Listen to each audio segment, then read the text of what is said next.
Welcome to IG. I'm Hebe, market analyst for IG. Let's have a look at what are the key economy highlights for the week starting from 24th of July. Let's dive in. Let's start with a recap of what happened to the market last week. China's economy data continues to disappoint the market. Its Q2 GDP was reported at 6.3%, missing the market's forecast at 7.2%. Meanwhile, the retail sales, the fixed asset investment both missed the market's forecast. However, China's central bank PBOC didn't cut its 1 and 5-year mortgage prime rate as anticipated. For the US, retail sales up 0.2% month over month, which is a lowest level in 3 months. Meanwhile, the industrial production in the United States declined 0.5% from the previous month. Moving on to UK, consumer price inflation dropped to 7.9% in June 2023, marking the lowest level since March 2022. Japan also reported its inflation rate last week. Japan's inflation is in line with the market's expectation at 3.3%, but the core inflation is higher than anticipated.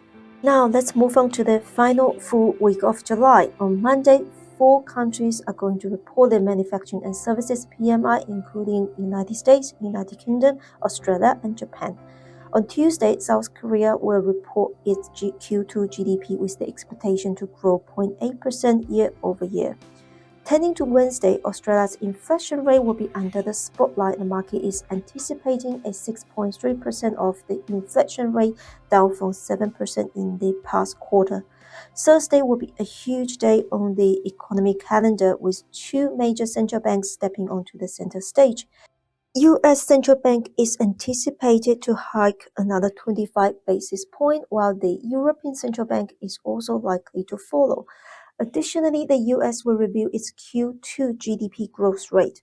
Finally, on Friday, the spotlight will shift to Japan. The Bank of Japan is anticipated to update its monetary policy to the public. Apart from that, inflation discussion is set to heat up with the U.S. PCE price index, as well as inflation data from France and Germany are set to be reviewed. Plus, France will report its Q2 GDP on the same day. These are the key events and watch points for the week ahead. Thank you for watching. We'll see you next week.